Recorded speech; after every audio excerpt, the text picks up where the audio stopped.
Le coup d'envoi de la finale 5e, 6e place. Le tenant du titre, le FC Bâle qui va affronter le Servette FC pour cette finale. Une équipe de Bâle finalement qui a eu droit de jouer cette 5e, 6e place en battant l'Olympique de Marseille sur la marque de 2-1. Rendez-vous bien évidemment aussi important pour les équipes terminées au mieux cette compétition avec ce service d'Ilir Zenouni à côté de lui.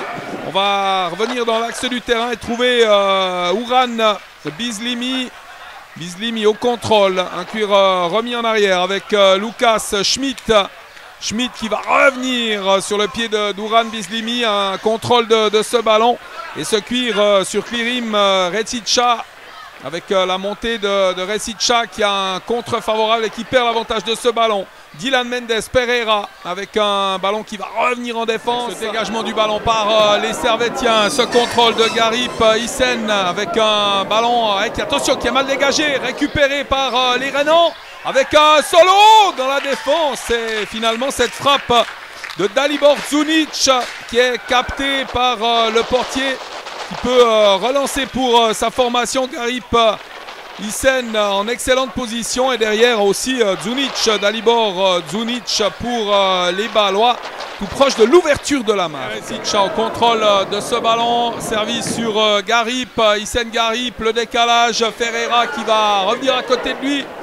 Ouais, on fait bien circuler la balle dans les rangs bâlois avec un contre favorable. Attention à un centre, ouais, finalement on remet en arrière avec une frappe lointaine et ça va passer par-dessus le cadre. Pas de danger pour Samuel Rodriguez. Encore une fois sur une belle action bien amenée là par les joueurs de Werner Mogg. Puis récupéré par les Bâlois par l'intermédiaire du capitaine Janitz Cuccinelli. Le décalage, accélération, on va revenir dans l'axe du terrain chercher des appuis avec la déviation. C'est bien joué là de la part des Bâlois avec un tir contré par la défense. Et ce ballon envoyé par Klirim Recica qui passe à côté du cadre. C'est encore une fois bien fait là de la part des Bâlois. Belle accélération. Mais on pêche une nouvelle fois la finition. Le contrôle encore une fois. Le décalage, c'est bien fait de la part des Bâlois avec Engui. La passe d'Engui. Recica qui va reculer avec ce ballon. Garip. Le débordement. Hyssen Garip. Le crochet. Il va passer toute la défense, mais bon marquage avec un centre tendu, reprise de la tête, avec la frappe contrée sur ce tir d'Ilir Zenouni. Grosse occasion là pour l'équipe rhénane au quart d'heure de jeu. Contrôle de ce ballon, Ilir Zenouni qui va revenir derrière lui. Déviation signée Ferreira. Ballon renvoyé par les Servettiens qui vont tenter de repartir à l'offensive. Avec ce ballon contrôlé par Johnny de Oliveira. Coup de sifflet de l'arbitre qui renvoie tout le monde au vestiaire. Sur le score de 0-0, les Bâlois qui mériteraient de mener au score, qui se sont créés quelques belles occasions. Mais en finalité, pour le moment, aucun but dans cette finale pour la 5e et 6e place. Coup de coin Bâlois de la 3e minute dans cette seconde mi-temps avec une déviation. Le tir à bout portant finalement signé Daniel Evesco. Et ce ballon qui a été détourné. Grosse possibilité avec encore un envoi là. Et Daniel Vesco, meilleur buteur des Bâlois avec 2 réussites. Ils sont 3 à 2 réussites. Il y a Yatselant pour les Bâlois et Vesco. Omeragic pour les Servettiens. Et puis il y a une réussite pour les Bâlois, Lokai et Stabilet. Et puis Künzler pour les Servettiens. Et il a bien failli marquer Vesco son 3e but dans cette compétition. Une première place toujours occupée. Il tient bon.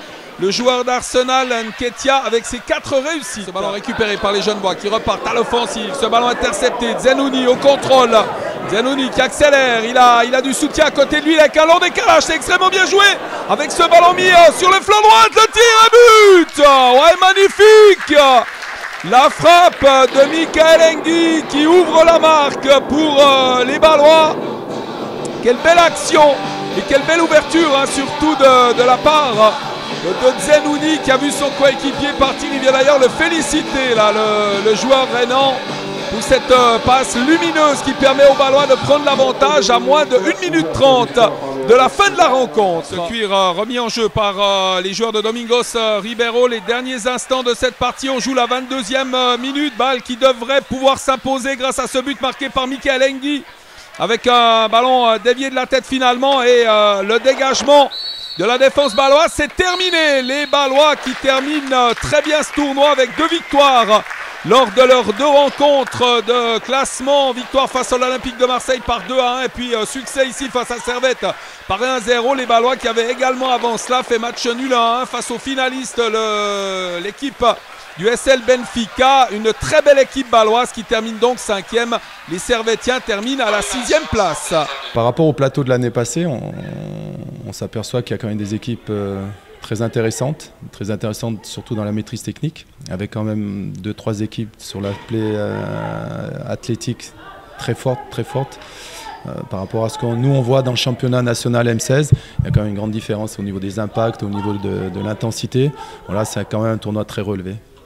Pour vous, c'était un plus de jouer contre des équipes comme ça? Pour les gamins qu'on a donc, dans cette génération 99, de se frotter un petit peu à ce qui se fait à l'étranger, surtout par rapport à ces clubs prestigieux, ça leur montre qu'il y a encore des paliers à franchir. On ne rencontre pas tous les week-ends des équipes de cette valeur-là. Et je crois que pour eux, c'est une super expérience. Entre le match qu'on a fait contre l'Atlético Madrid, contre Arsenal, et après surtout Mérin, qui était une ossature de 16B, qui sont dans le partenariat de Genève Servette Mérin, et Carouge. Donc c'est clair qu'il y a une grande différence dans l'intensité, dans le rythme et qualité de passe. Donc on l'aperçoit tout à fait. Maintenant, au point de vue championnat, là, vous en êtes où? Là, on peut en parler un petit peu de ce championnat? Oui, tout à fait. Donc, en championnat, on a fait un premier tour dans la qualité du jeu, tout ça, qui était intéressant par rapport à l'évolution de l'équipe, donc qui n'était pas trop récompensé au niveau du résultat. Donc là, si on gagne notre dernier match contre Neuchâtel, on finira à la 8e place. Alors, c'est clair que l'ambition prioritaire de Servette, c'était de se qualifier pour la phase finale dans les 6. Voilà, on ne va pas y réussir, mais sur le deuxième tour, si on fait un classement sur le deuxième tour, on finit à la 4e place. Donc pour les gamins, il y a une bonne évolution. Il y a quand même les 3/4 de l'équipe qui vont monter en M18 et qui vont poursuivre leur formation. Former des jeunes pour pouvoir jouer en première, c'est impératif pour Servette. Alors ça, on s'y attelle à ça. Donc on a quand même des jeunes qui jouent déjà en équipe première. Il y a quand même passablement de gamins 96, 97, voire un 98 que j'ai eu pendant 2 ans qui a fait sa première apparition vendredi. Alors à Servette, on évolue au niveau de la formation. On a actuellement dans toutes les catégories de jeunes au niveau des équipes nationales, on a 29 joueurs qui représentent donc Servette. Je crois que c'est une fierté pour la formation, mais à mon avis, on a de quoi faire pour monter une équipe qui tienne la route, surtout en Challenge League. Effectivement, il faut courir parce que c'est des jeunes. Le niveau de jeu, il semblerait qu'il soit beaucoup plus élevé que l'année dernière. Moi, c'est la première année que je fais ce tournoi. Mais effectivement, par rapport à la ligue où j'arbitre, ça va pas mal vite.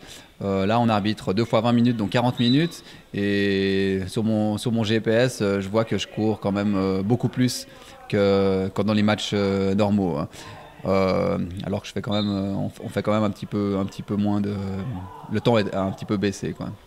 Maintenant, au point de vue respect, vous sifflez, personne ne dit rien. On voit par rapport au championnat de chez nous, on ne veut pas critiquer le championnat de chez nous, mais simplement dire qu'il y a énormément de respect des équipes étrangères qui viennent, c'est de la grande formation. Oui, effectivement, donc on voit que c'est des jeunes qui sont en formation, qui sont bien encadrés. C'est différent forcément de ce qu'on peut voir dans notre championnat. Voilà, c'est la formation qui fait ça. Ils sont bien cadrés et ça se voit sur le terrain. Malgré tout, quand on est au milieu du terrain, il y a quand même quelques réclamations, mais qui ne se voient peut-être pas, au moins en dehors du terrain, parce qu'on essaye de canaliser tout ça et de faire en sorte que ça se voit pas, quoi. Non, on va changer un petit peu de conversation. Qu'est-ce qui vous a donné le virus là, d'arbitrage? On veut parler pour les jeunes qui voudraient arbitrer. Qu'est-ce qui c'est qui vous a donné ce virus? Bon, moi, je suis arrivé un peu dans l'arbitrage du foot, un peu, pas par hasard, mais j'étais déjà arbitre dans un autre sport. Et puis j'ai décidé j'avais un copain qui était arbitre de foot, qui était avec moi à l'université. Et puis je me suis dit que j'allais me lancer aussi pour essayer. Et puis finalement, ça a bien fonctionné pour moi. Malheureusement, j'ai commencé un petit peu tard. Mais bon, j'ai quand même pu atteindre la première ligue. Et je prends toujours beaucoup de plaisir à arbitrer les matchs, quoi. Ouais, aux jeunes, qu'est-ce que vous pouvez leur dire qu'ils ne sont pas encore arbitres, mais qui devraient devenir arbitres? C'est pas facile, la fonction d'arbitre. Il y a beaucoup de choses à gérer, mais au final, on apprend quand même beaucoup de choses. Moi, ça m'a permis d'apprendre beaucoup de choses, déjà aussi par rapport à mon métier. Donc ça m'apporte toutes sortes de choses dans ma vie quotidienne. Et forcément, ça se voit au fil des années, quoi. On a une maturité aussi différente parce que quand on arrive, on est jeune, on doit gérer 22 personnes, plus les remplaçants, des adultes. Voilà, il faut faire le boulot correctement. Et puis ça, c'est pas facile, mais une fois qu'on le fait bien, je pense qu'on est bien armé aussi on est bien armé dans la vie par rapport à ça, quoi. Et pour moi, c'est vraiment positif. Un jeune qui a envie de se lancer là-dedans, pour moi, c'est vraiment positif. Et s'il a envie de performer aussi, hein, parce que là, après, il y a toute une hygiène aussi à avoir. On ne peut pas faire n'importe quoi. Il y a une image à montrer. Puis voilà, il faut toujours rester du côté positif, quoi.